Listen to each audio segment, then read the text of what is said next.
to receive the Congressional Gold Medal. My wife and I were present with him, and later on in the afternoon spent quite a bit of time with him talking about his aspirations for the people of Tibet. This is an important moment in the history of the world because the very moral power which you represent by your presence here is a force that can transform the world. The power of compassion is a real power.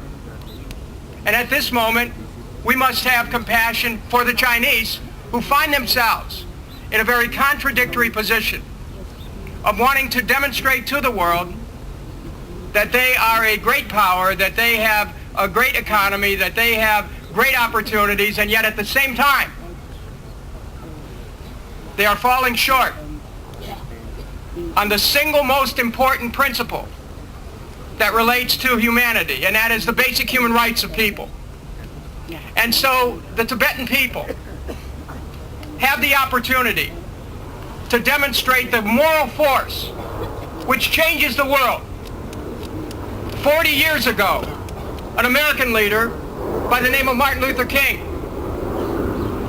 used the power of moral force to be able to change this nation, which was locked into a kind of racism from which it appeared it could not escape.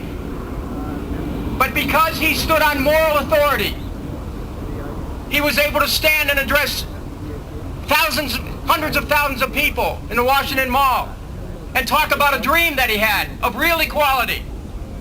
Today, the dream of the people of Tibet is for freedom.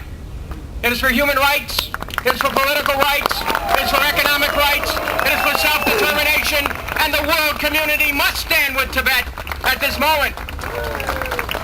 But we must also remember that this is an opportunity for growth for China. China wants to demonstrate its ability to hold an Olympics. Well, let us have an Olympics of human rights where China can win a gold medal by freeing Tibet.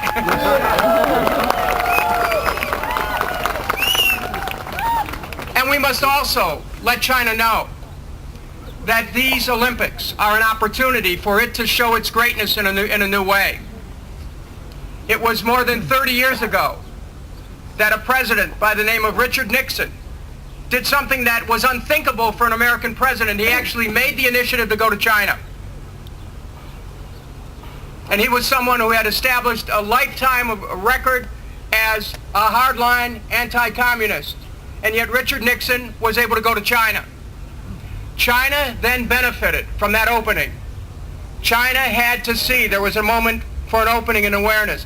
China must see that this represents a new opportunity for China as well. That's why the power of the Dalai Lama, who is one of the great leaders of our time, can be brought to bear with compassion and open-heartedness. And even as we insist on the basic human rights of the Tibetan people, so we must also accord the people of China an opportunity to support the Tibetan people, because we know that China is not a monolith. The people of the United States are not a monolith. The Tibetan people, of course, are not a monolith, but we stand as one for human freedom.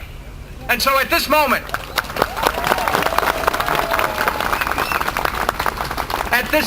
let us remember Tibet's gift to the world. Tibet is teaching the world wisdom. Tibet is teaching the world compassion.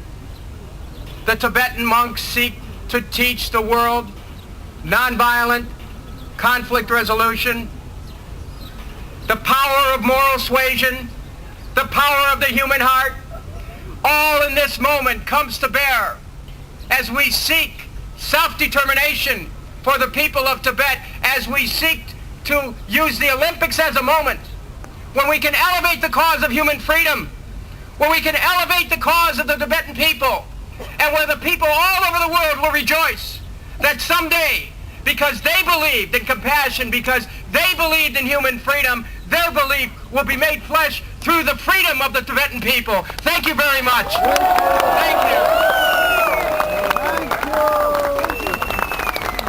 Thank you. Thank